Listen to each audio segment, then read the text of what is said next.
Et voilà qui nous amène à notre dossier sur l'impasse des protéines animales. L'élevage monopolise déjà les 3/4 des terres arables sur la planète. Or, la Terre comptera 2 milliards d'habitants en plus dans 30 ou 35 ans. Alors, quelle réponse, quelle solution?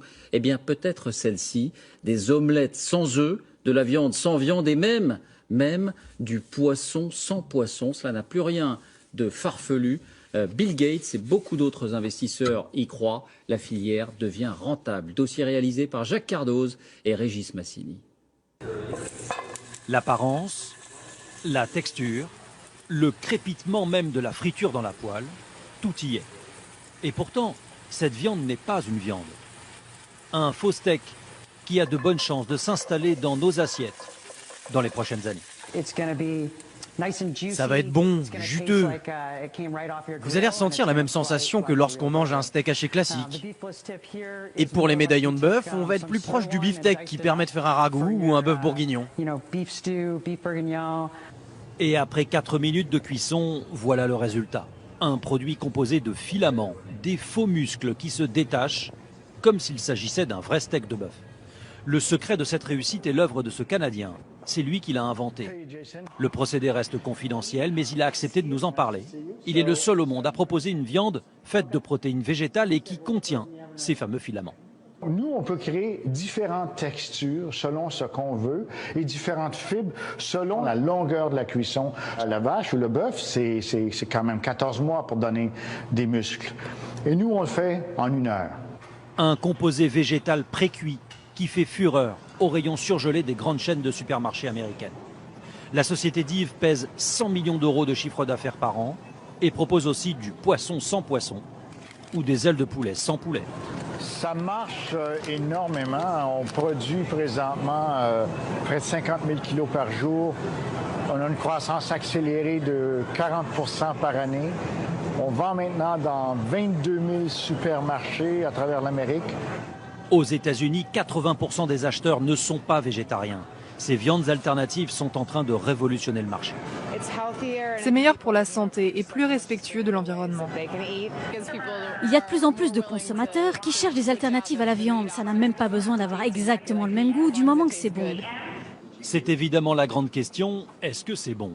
55 000 restaurants comme celui-là proposent cette viande sans viande. Veggie Grill, c'est un peu le McDonald's des végétariens. Les cartes sont élaborées à 50% avec ces produits. Nous les avons testés. Donc ça, c'est le hamburger. Sans viande. La viande sans viande. Du steak haché sans steak haché. Un petit goût de grill. Ah, il y a un goût de grill. Ça ressemble vraiment. C'est assez étonnant. Et convaincant d'un point de vue gustatif. Car le risque, c'est souvent l'arrière-goût. Ici, il n'y en a pas. Il y a de la consistance, on mastique, on a vraiment l'impression qu'il y a de la viande. Exactement.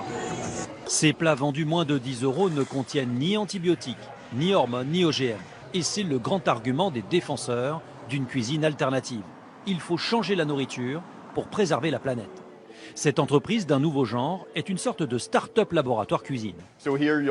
Ici, vous avez des scientifiques experts en biochimie, des scientifiques culinaires, des conseillers en goût qui viennent des meilleurs restaurants. Hampton Creek est à mi-chemin entre la composition chimique et la cuisine moléculaire. Dans ces laboratoires, on a déjà créé une mayonnaise sans protéines animales, ainsi que des cookies. Et bientôt, ces cuistots du futur vont commercialiser cette omelette sans œufs de poule, faite uniquement à base d'une protéine végétale extraite d'une plante.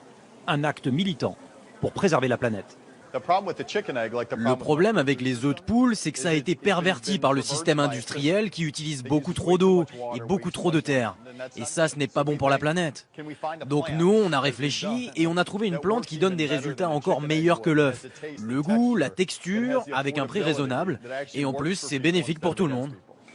En Californie, beaucoup sont convaincus que la protéine animale ne peut plus suffire à alimenter 7 milliards d'humains et que cette cuisine a inéluctablement un avenir. Une petite dizaine d'entreprises préparent nos futures assiettes. Voici même des fromages sans aucun lait de vache ou de chèvre. La base, c'est de la noix de cajou. Aucune protéine n'est ajoutée. La noix est chauffée pour obtenir une pâte qui est fermentée.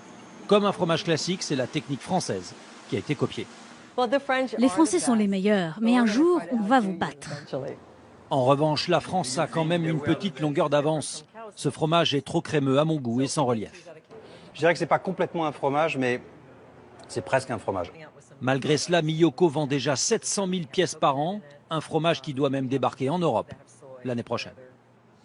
Il faut savoir donner de soi-même quand on est reporter.